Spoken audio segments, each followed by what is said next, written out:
Thank you so much, Patri, for coming on the show today. Really appreciate you taking the time. When I first set out and did the podcast, I have a few areas of interest from crypto to life extension and city building, and had you right at the top of my list in the city building category of people I'd love to have on. And I know you do a lot of work in crypto as well. So, really an awesome guest and a pleasure to be talking with you today. Your background, I know, you spent about a decade at Google, founded the Seasteading Institute in 2008 with funding from Peter Thiel. Now I think you're probably most focused as a founder and general partner at Pronomos Capital. But it would be great for those who aren't maybe familiar if you could just kind of connect some of those experiences and walk us through your background and your story a little bit. Yes, sure. I'm happy to do that. And it does sort of all connect.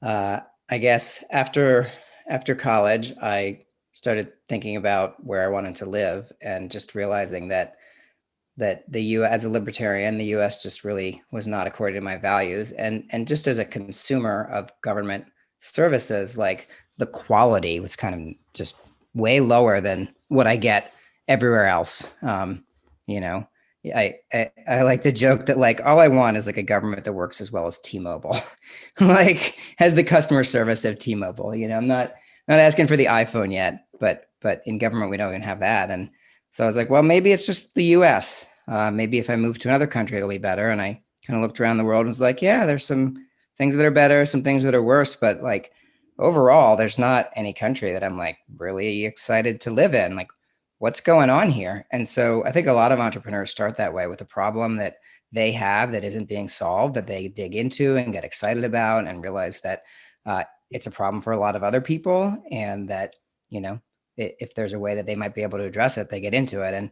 And for me back then in the early 2000s, as I tried to, I learned public choice economics and tried to understand kind of why governments are so mediocre. And at that time, governments were not at all willing to do programs like charter cities. And that's why I turned to seasteading, because we've often seen new forms of government evolve on the frontier, America being a classic example. Back when America was started, it was kind of a revolutionary new operating system for society that was based on the latest Enlightenment philosophy that a lot of people were skeptical of and thought the terrible things would happen. And it was because it was a frontier that they were able to start from scratch and create this new system that's now the kind of industry standard of constitutional representative democracy. And since there was no way to do it on land back then, we looked at the ocean and said, well, it's really difficult to build on the ocean, but humans are much better at solving engineering problems than political ones. And if we can solve the problem of expanding humanity to this 2/3 of our Earth, we'll open up a new frontier. This will enable startup countries, and the kind of being able to try new things and the competition will improve the government industry as a whole. And so I worked on that for a while independently. I got my first full-time job at Google in 2004 and, learned a lot about software and scale that really kind of impacted the way that I think about government as an operating system. And there's a sense in which a lot of my ideas are just the filling in the details on viewing laws as code and government as an industry. And so I worked on seasteading for a while, started the Institute in 2008. Then in 2011, Honduras created the first kind of independent zone program, the Zeta program. And I left Seasteading Institute, started a charter city company working with Honduras, but we realized after a year that it was just going to take them a long time to get this really innovative program off the ground, even though they'd changed their constitution and had the political will. It was just going to take years. And so I returned to Google, and kind of meanwhile, because of a lot of work from me and a lot of other people, these ideas really kind of spread, and countries got a lot more interested. Founders and investors got a lot more interested. The Honduran program kind of finally got off the ground. And starting a few years ago, about 2017, while I was at Google, I started like realizing that kind of the time had come. Like we didn't have to build on the ocean. There's still some benefits to doing that, also some significant costs. But that we could start working with countries to do these semi-autonomous cities that will enable them to upgrade their laws, their operating system in a beautifully incremental way that really fits this software engineering philosophy. And so I started working on Pronomos, the first charter city venture capital fund, and that's what I've been mainly doing the last couple of years. It's great. I appreciate the overview. You talk about how you look at government as industry and laws as code. It's a really, easy analogy to think about, harder, I'm sure, to start executing on and helping improve some of the code, as you say, and help the industry to develop in terms of government.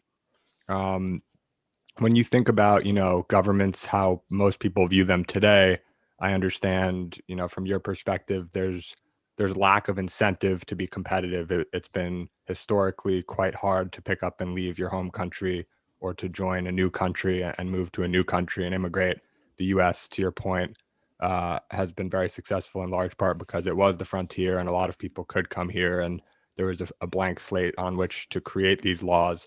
How do you think we can go from the place where we are now, kind of status quo, hard to move? Governments don't have a lot of incentive to attract people from outside and to retain the people that they have, and give them laws that are most beneficial for them, to a place where there's more of a competitive dynamic in what you might call as like the industry of government. Yeah, and this is something where I think those of us kind of working behind the scenes are feeling really optimistic. Like it's no longer a question of like, how can we figure out a way to make this incredibly hard thing of improving the government industry happen, and how can we like convince people to enroll support? It's now more like it's happening, and how can we make sure it happens well? And I guess in my analysis, where the important thing is competition between governments, and my basic theory is that you can focus on individual laws, like we should have this policy or that policy, and that can be good, but it doesn't work that well because our countries are mostly not machines for producing good laws. They operate according to very different incentives, which public choice economics documents, and they actually, in economic theory, tend to produce laws that benefit special interests and then hurt everyone a little bit.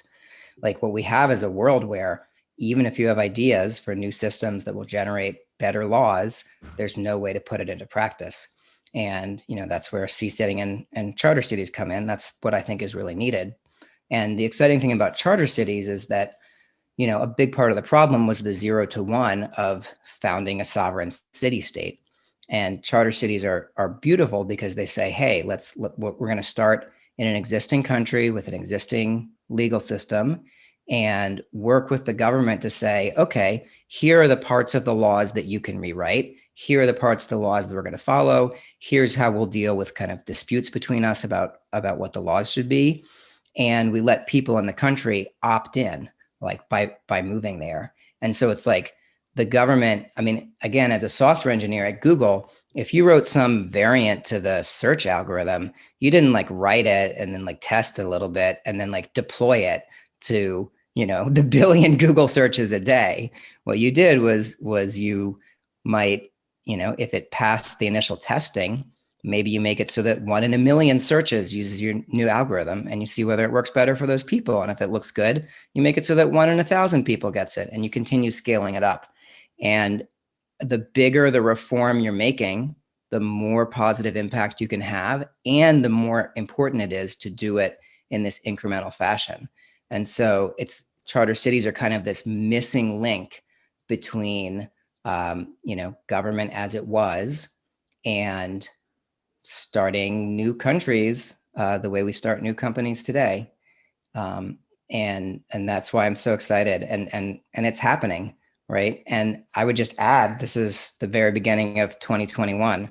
Like we've seen with COVID, how all of these people are suddenly realizing they can work remotely, that they care about the government services they're getting and the taxes, which is the price that they're paying for those services. People get all moral about taxes and they get all moral about government. I find it just much more effective to think of it as a product that you're paying for. And we're seeing governments around the world now competing for all of these remote workers. I mean, here in the U.S., the Twitter wars with Mayor Francis Suarez of Miami, have been fascinating. He's like trying to poach people from California. He's treating his city. He's the first Miami-born mayor of the city, and he's treating his city like a startup. He's out there competing with other U.S. cities and states to bring in the best talent and grow his city. So, we're seeing it happen even more so with COVID. Yeah, it's definitely been an interesting accelerant. Funny as it may be, I actually recorded with the mayor yesterday and was Oh, talking with, wonderful. yeah, I can't wait to hear that. I was talking with him about, how exactly what you're saying, how COVID has made a lot of people, first of all, a lot of companies are remote only or remote first for the foreseeable future. And then people see that and they're working from home and they're realizing I actually don't need to be in San Francisco or New York or Boston or LA or whatever it is anymore. I can live wherever I want and work remotely and optimize for other aspects of my life, like living on a beach or living in the mountains or the woods or whatever it might be. And so it's very interesting as like you talk about the importance of incrementalism in terms of going for charter cities rather than trying to reform, the government of the United States all in one foul swoop or something like that. Makes total sense. And the concept of experimenting abroad in charter cities and then seeing what policies work and other countries can, then see how they're working and why they're working and maybe start to implement them. Maybe if it's the United States, probably not one of the first to innovate in that sense, but they might do it on a state by state basis or whatever it might be. And you continue to have this kind of experiment and then incremental progress process unfold on a global scale and theoretically quite quickly if you can kind of establish that this charter city concept works quite well. Can you talk about some of the previous examples? We talked about like the recruitment with Miami today, and that's certainly one parallel, but there's also parallels of cities that have been built with kind of a charter city principle in mind. So like Hong Kong or Singapore. Can you talk about some of the existing examples that have already been done and what from those examples gives you hope that charter cities really are the future? Absolutely. I would say that the main cities that we look at are Dubai, Singapore, and Hong Kong. In general, it's also worth considering the entire special economic zone sector. For those who aren't familiar, a special economic zone is a geographic area in a country that has different policies than the rest of the country. Typically, these policies are small changes having to do with things like taxes and tariffs and export laws that enable certain industries.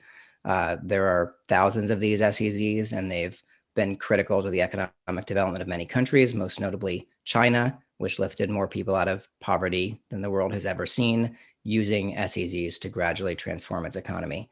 And there's a sense in which charter cities are kind of extrapolating SEZs to the next level and saying, what if we created geographic areas that had even deeper reforms? Perhaps we could, have quicker or more consistent or more prosperous impact on countries. And in terms of those three cities, so Hong Kong, it's worth noting that in all three of these cases, it was a country that ran the charter city.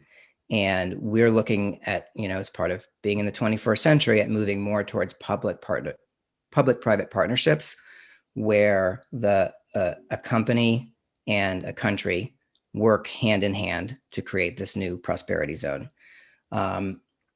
What's notable about Hong Kong is that it was this kind of it was this zone that had simplified, business-friendly British common law that was run independently from the rest of Britain, and it was in an area that kind of didn't have a good like legal operating system.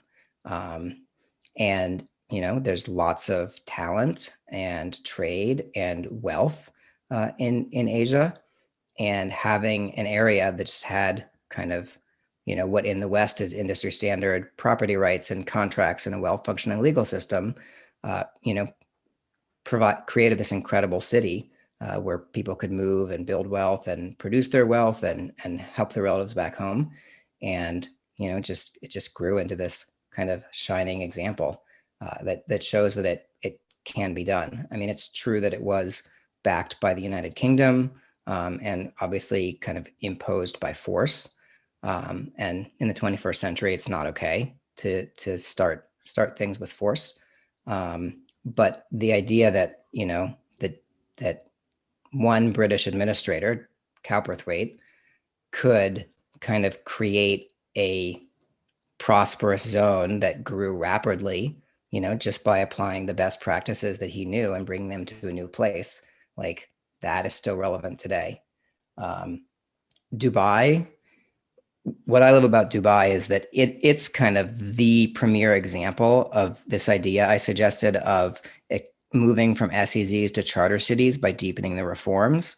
And when they created Dubai, they actually thought about it the way that I'm suggesting. That is, they were like, well, we want to create a financial center for the Middle East. Okay, financial centers really depend on having a good legal operating system. Ours is not great for this purpose. Well, what's the best? And they ended up choosing London. And they literally drew a line in the sand and they said, well, we're still going to have our criminal laws and many of the laws of our society, but kind of all commercial laws within this circle are going to be completely different. So they set it up as a separate legal zone.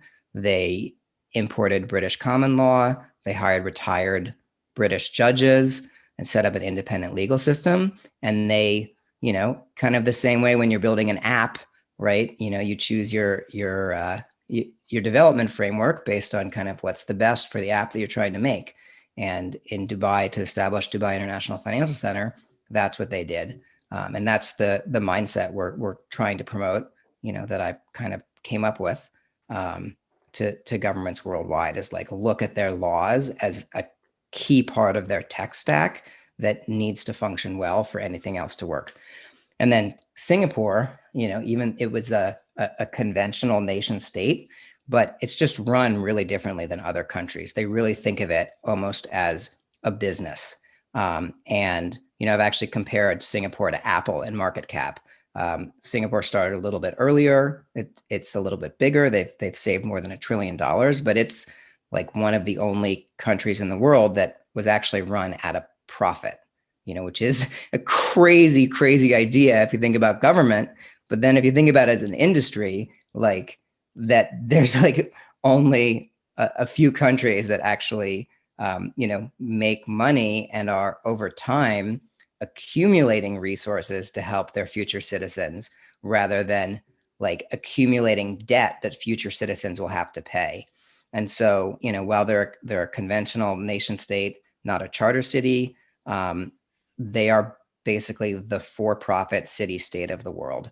And I think that's incredibly admirable. They've executed, incredibly well. I mean, I say this as like I said, a Silicon Valley guy who was at Google from 2004. Like, Singapore executed at, world-class startup level. And that's extremely rare in government. And we want to work with governments to make it more common. So you talk about the for-profit difference, which is obviously big, being run almost as a company, more so than a government, unlike almost all other governments in the world.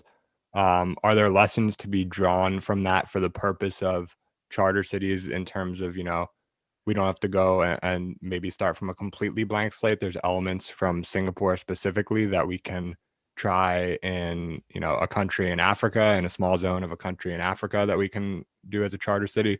And, maybe we can put this twist or that flavor on it that's actually a little bit different than Singapore and see how that works. I guess, are there any lessons from Singapore that can be useful in making the first few changes that might be, most sensible for some of these charter cities? Yes, absolutely. Although I'll say that I think the most important thing is the mindset and the incentives.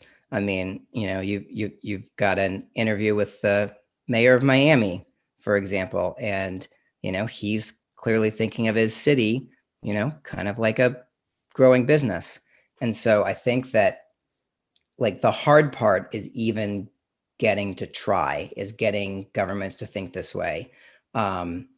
Actually doing it, I mean, I come from Silicon Valley, so the idea of doing really new things and building big companies and finding people who can execute well and understanding your customers, like we know how to do that. We just haven't applied it to government. And so I think that that's by far the most important thing. And in terms of specific lessons from Singapore, um, I think what's so beautiful about them is that they're not libertarian and they're also not totalitarian.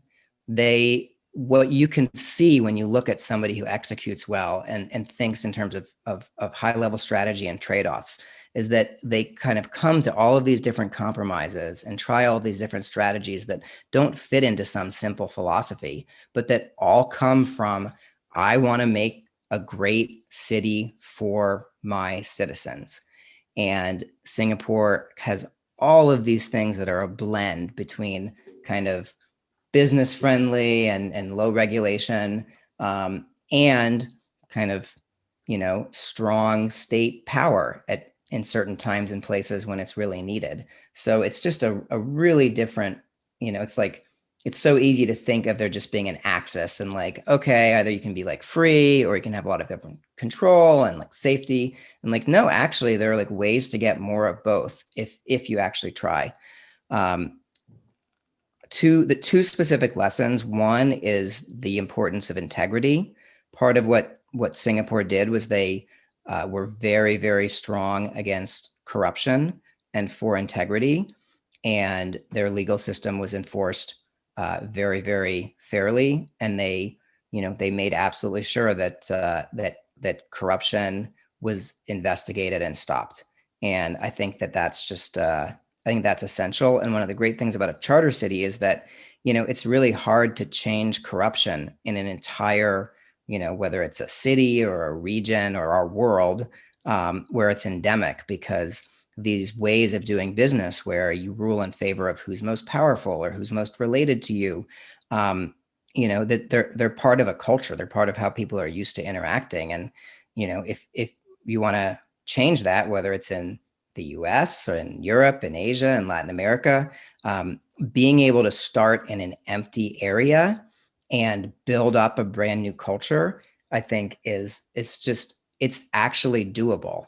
Whereas, Singapore, because they declared independence and we're kind of starting from scratch, the US did this as well, we're able to like dramatically reform the culture of an entire country, but that's really hard and really rare. And we're looking for repeatable ways to upgrade the governments of the world. And so I think that kind of starting empty and letting people opt in is key. Another specific lesson from Singapore is the way that the government invested in industries and companies within their country. And so when I talk about them having, accumulated more than $1 trillion of wealth and essentially having a bigger market cap than Apple, a lot of that, some of that was by taking the money that they made and just investing it like any capital allocator in projects in the world. But a lot of it was the government had an equity stake in the success of their city state because they took their money and they invested it in the companies and the factories that were being built in their city state. And to me, I like to think in terms of economics. Like a lot of the problems of government are problems of incentive. Like if you do a great job as a mayor, okay, maybe you get reelected, maybe you can become governor, maybe you can become president. But mostly, you don't have, and your office doesn't have like a direct financial stake. I mean, there's some in the sense that tax revenue, if GDP increases, tax revenues increase, but it's kind of like that's one incentive loop and it's okay, but it's kind of indirect. And what Singapore did was invest directly in the economy that they were creating, so that as the city state grew, as incomes increased, they were, literal equity owners. And so I think that in charter cities in the future, kind of having the people running the city, maybe the citizens as well, having equity shares in the anchor tenants in that city so that they kind of succeed together is important. And in general, just having better incentives so that, the government officials and the savings of the government kind of directly benefit from creating prosperity. It seems so simple that mayor, governor, president, whatever it might be, would want to, do what's in the best interest of his or her people. But to your point, that's not often the case, and it is an incentives issue. I'm curious to hear your perspective on what existing incentives are, for example, in the United States. Obviously, reelection, to your point, is a large component, and one could argue that there's issues there because outside of the presidential election, even within the presidential election, but especially in local elections, there's a very small percentage of the population that's actually voting. And so the sitting, elected official may be seeking to appease or speak to the things that a very small group of people in terms of the total population actually wants, and they actually don't even need to be held accountable or like invest properly to achieve those things. They just really need to like talk about it and prioritize those things. That's just like a very loose interpretation on my end of what some of the wrong incentives might be. What incentives do you see in terms of what's lacking from having elected officials act more on behalf of their people, like you see with Mayor Suarez in Miami? Yeah, I mean, I think that this is best covered by public choice economics. I'm a big fan of Mansur Olson, for example. But if you just think about it in terms of feedback systems, like one election every 4 years or every 2 years, where like you select a candidate, like that is a terrible feedback loop, right? When I was at Google, I could write software, test it right then and there, maybe deploy it to a few live users and get feedback right away. Like, as you're never going to make a great product if you like poll your customers once every few years on who the CEO should be, right? It's just ridiculous. And so I think that having a lot more feedback from citizens to the country, or the city is critical. And having ways that those incentives can be kind of like weighted or meaningful, right? Like when you cast a vote, it doesn't cost you anything, and you're not really getting to declare the intensity of your preferences. You're not getting to give any like nuance or complexity, and that just doesn't make for good feedback. And so I think cryptocurrency is a place where we're seeing kind of the most innovation right now in different ways of delivering feedback from multiple stakeholders and kind of incorporating them and incentivizing them in decisions. And, a lot of it is kind of too new to roll out to real world governments, but that's where I see a lot of the future work is happening. But if democracy, I feel like I keep coming back to this idea of looking at government in practical terms rather than moral terms. And I think that's just absolutely key to making it work better. Democracy has this incredible appeal from an ethical sense, right? Everybody gets an equal vote and an equal voice. And that was a huge improvement over divine right by kings, where a few powerful families ruled over everyone. It was a huge improvement. But if you kind of dig into the expected effects of a democratic system, it's not actually to produce good laws. And and the simplest way to understand why is just to say, well, suppose that some special interest is lobbying for a law that will cost everyone in America $1. That's $350 million cost, and will benefit their industry by 50 million. Like, that is a $300 million loss for society. If you combine the 350 million lost and the 50 million gained. But those laws in a democracy will pass every time. And the reason is that, when I'm just getting to vote once every few years, like, I'm not getting to express my opinion that I don't want $1 taken from me. And like, I can never have the time to research all of the different laws that are out there that might cost me $1. And so this general setup of passing a legal change that costs everybody a little bit and benefits a special interest. Democracies are just incredibly vulnerable to this type of attack. And if you look at America or Europe, what you see are societies where these kinds of attacks have been succeeding for decades, and they build up, and you get more and more laws that cost everybody a little bit but benefit someone a lot. And it's just impossible for us to have the time to learn about and coordinate and defeat something that costs us $1. And of course, if you're the industry or the company that's benefiting by 50 million, you're going to have a team of people making sure that it happens. And that fundamental logic just plays out again and again.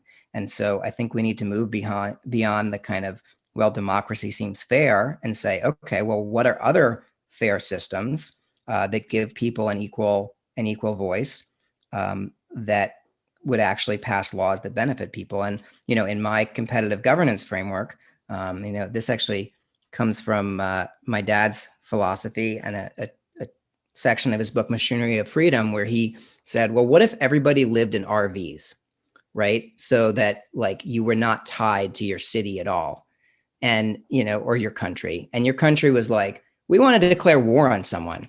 They would wake up the next morning and the entire populace would be gone. There'd be nothing left except 6 generals and a journalist. And I think that this kind of exit and voting with your feet is an incredibly powerful feedback mechanism that we need a lot more of. And so, that may sound kind of theoretical because we don't all live in RVs, but with seasteading on the ocean, you actually can move around cruise ships, which are as big as skyscrapers. So you actually can rearrange and vote with your house. And on land with COVID, we're finding that with remote work, people are kind of more and more mobile. And the more people are able to shop for a place to live, they're able to pick up and move if it's not working well. This exerts competitive pressure so that, there are a lot of different mechanisms a government could use to pass better laws that actually benefit their citizens, but they're not even going to try if people are kind of stuck there. They can just take advantage of them. And the more mobile people are, the more that cities are competing, and the more that people are moving, governments are going to have to figure out a way to kind of pass laws that make their city a great place to be. And so it's just a fundamental shift in paradigm from ethical arguments about political systems to competition and consumer choice. Yeah, so one of the things that obviously serves a lot of friction for people looking to leave wherever they are currently is their job. And that's, to some degree out the window with the way that COVID's changed the world. I think, perhaps there could be some return for some industries to working in the office, but I like to think, once people have seen the new world to some extent and become comfortable with certain advantages of working remotely, a lot of people will come to prefer that, and they simply as a group won't accept their company saying we all need to be back in the office again. So the job tie to where you are might have been the biggest and most recent hold on that a government has on their people, which they didn't even design, but it's just an aspect of living, that you're tied to your job in a physical location. That no longer necessarily is the case. Other ones, of course, exist, like your friends, but and family and everything like that. But we have FaceTime, and none of these issues are like super hard impediments anymore to moving. So to your point, it may become a lot easier to convince people to try new areas, and governments may be held a little bit more accountable for, like we're seeing in San Francisco. If you're not pleasing your people, they're gone. Just like, you mentioned in your dad's book, if you announce you're going to war and everyone lives in an RV, the RVs are gone. So it's definitely an interesting change, and one that I don't think very many people saw happening as quickly as COVID. People anticipated a shift to remote work, but maybe not in this fashion. When you talk about competing governance, there's, I think the first and most clear, as we're seeing in the US with like Texas and Florida, the most clear incentives up front are like, tax breaks, lower tax rates, et cetera. What else do you see as like the next lowest hanging fruit beyond that, which can attract citizens, both nationally, but more importantly, internationally, to some of these charter city special economic zone type areas. Yeah, that's one of those things that I kind of leave to the entrepreneurs and to the mayors. I prefer to play at this kind of like meta level of what do we need to do so that CEOs of new city startups, mayors of existing cities, how do we need to change the mindset of the world, and what tools do we need to build so that they're empowered to ask those questions and answer them and act on them and grow their cities. So, while it's easier to move on land than ever, there was, you mentioned with like the seasteading idea that with floating cities that it's actually, the most mobile because everything is kind of aggregating and attaching, but then at any time you can kind of leave and just float on over to the next Mm-hmm. group and the next cluster. Um, it makes total sense to me that you decided at a certain point when you realized that countries like Honduras and others might be open to more of a charter city model, that was the best place to go initially. But is there, aspects of seasteading that, you really hope to head back in that direction once the charter city model is kind of established so that, there may be added benefits, though it may be expensive today, that, 10, 20 years from now, with Mm-hmm. certain advancements in technologies, seasteading is actually like a super exciting thing that's actually beyond charter cities? Yeah, I mean, there's some key threads here, and you kind of have to be able to really think strategically. This observation I made in the early 2000s about the different physical characteristics of land and the ocean and space. I mean, I think it is important, and when the engineering advances to the point where settling the oceans is possible, we're going to see ocean cities that are modular and reconfigurable, and that will fundamentally change the incentives. The way that governments treat a new factory today, competing to see who's going to host it, or in some cases, kind of fighting with their citizens about whether it's gonna be there, like with the Amazon, um, that that cities on the ocean will actually have to compete even to keep their existing property. And I think that will just lead to kind of governments improving much more rapidly and focusing on their citizens. And and then most of our Earth is actually this different fundament, like a base medium with different physical characteristics. And part of what's exciting to me is that space, which is 99.999% of the universe, it actually has that same physical characteristic, even more so. Like on the ocean, you got to fire up big diesel engines to move a skyscraper. In space, you could get out and push if you're willing to wait long enough. And so I think that we will see that as we expand to these frontiers with this physical characteristic that allows like space itself or like constructed space to be rearranged, that we'll see them be much more competitive. But of course, almost everything right now is on land and probably will be for a while. And on land, what's interesting is how can you apply this same mindset? Like one of the great things about the internet is that it's more like this, right? You can just move your app from one server to another, from one country to another. And so you get this kind of competition and rapid development for all of the parts of our life that are virtual. That's only increasing. Like more and more of our life is going to be virtual. And so you actually get competition there. And like you mentioned cryptocurrency earlier, like people are often coming to me and being like, hey, how can we do your idea kind of in virtual reality? Or like, how can we apply these ideas to cyberspace? And I'm kind of like, you don't need to. Like cyberspace has this characteristic and it's already much more competitive. Like the question is, how can we get these kinds of features on land? So you mentioned crypto earlier and just now a little bit in your response as well. How did you come to discover and get into crypto in the first place? And how do you view crypto?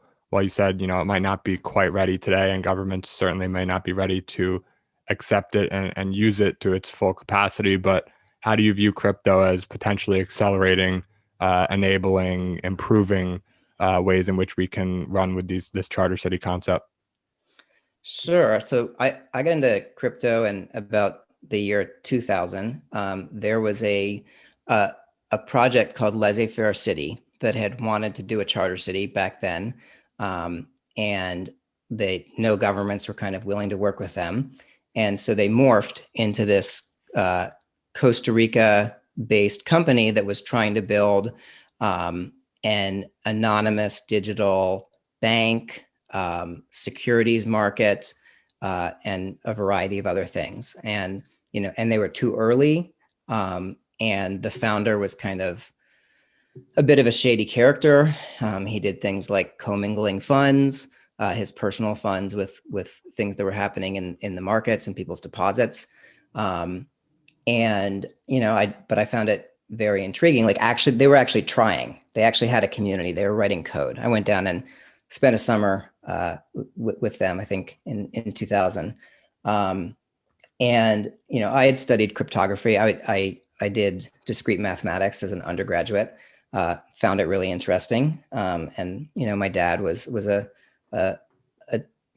sort of at the edges of the cypherpunk community and kind of engaging in those discussions. So I'd heard about it.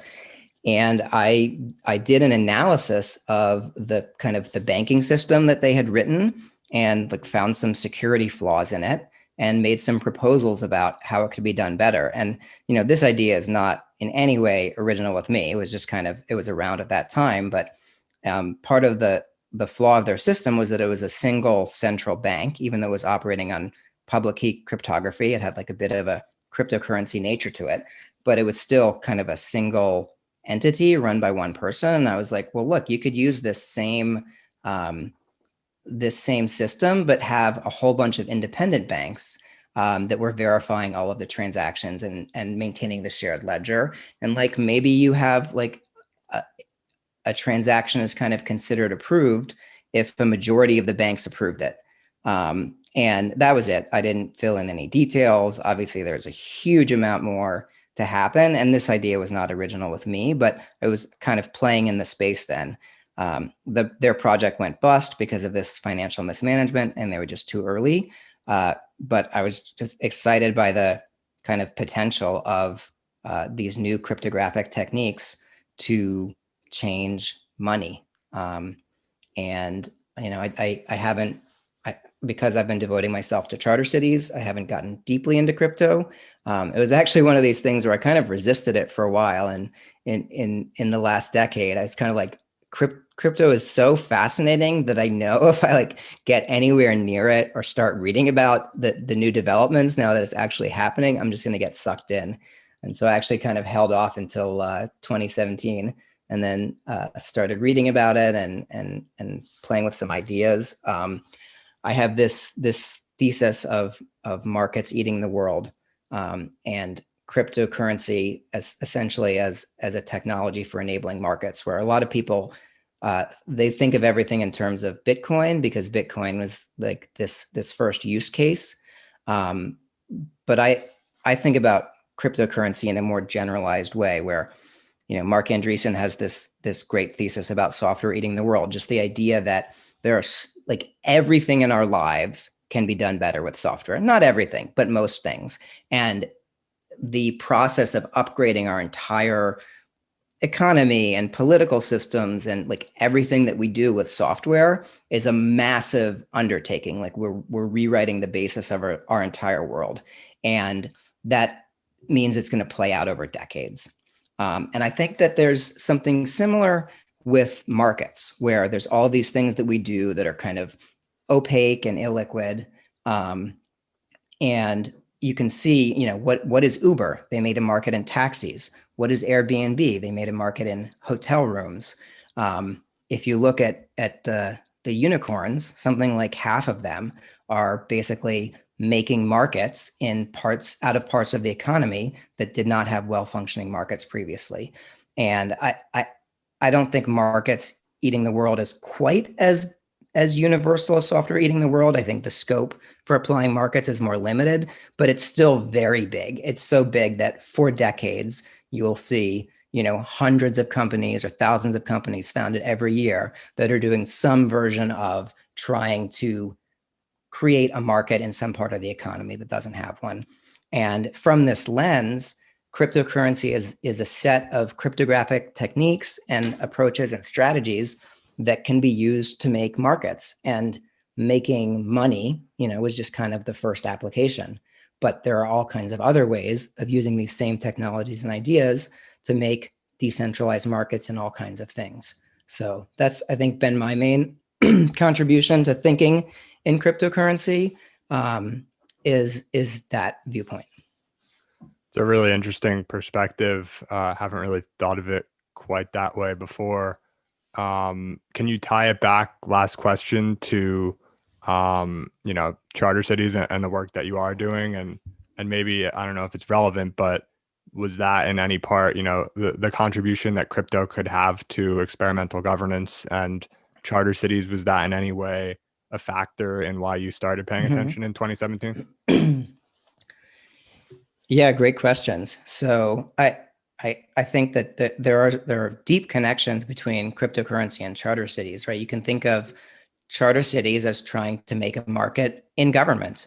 And it exactly is a specific version of this thesis, which is that, taking this part of our economy, and I would argue the most important part of our economy, it's the largest sector by spending as a percentage of GDP, is our governments.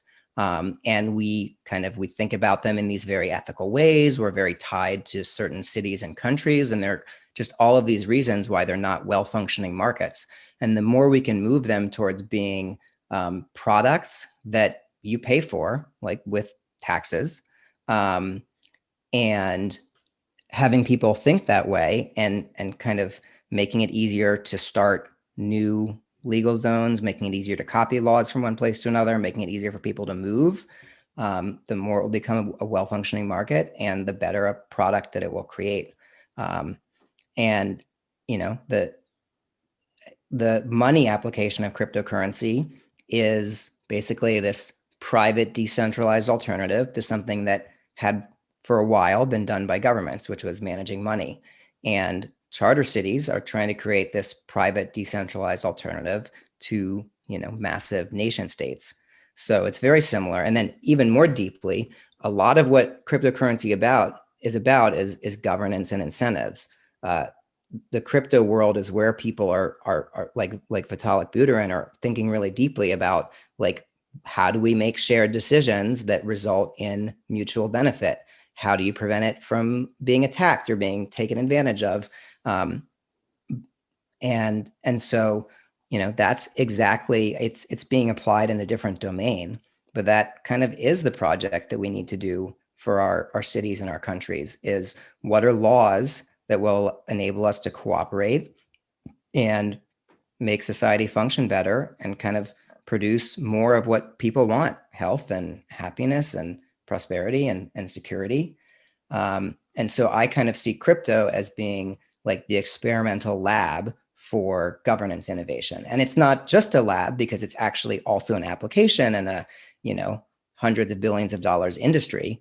But that's where the innovations, I think, and our focus with Pronomos right now is not on like really new forms of governance. I think that what the world needs right now is just kind of dissemination of best practices, best legal systems to more and more places, and helping them upgrade to kind of the current industry standards. That's what we need to do right now. But when that project is well underway and we've built kind of credibility and trust that we can bring security and prosperity to people, it'll be time to start thinking about creating charter cities that have brand new systems of governance. And crypto is where we're going to get those systems, because that's where they're testing them today. Yep, I think that's a very hopeful place to end off. So, again, I really appreciate you taking the time today, Patri, and it was awesome hearing your perspective on all of these things. I think you're certainly one of the most interesting people to watch at the intersection of charter cities and crypto, and helping, lead in terms of thought and actual investing and execution as well, across all of those lines. So appreciate you taking the time, and looking forward to seeing what's next. Can we just end off by telling people and pointing them towards where they can follow you in some of these projects? Yeah, absolutely. So the best place to follow us is on Twitter. My personal account is Patrissimo, Patrissimo, and then Pronomos is at Pronomos VC, Pronomos VC. And on our website, which is pronomos.vc, you can find reading lists and a knowledge base and pointers to some of the other work in this space. And really kind of social media is the best place to follow us because this stuff is so new. There's not very many books and articles, and the stuff that's happening is happening fast. In our first year, we were kind of focused on setting up and doing deals and understanding the space. But in 2021, we'll have a lot more content. I'm probably going to start a podcast. And yeah, you'll see that's the best place.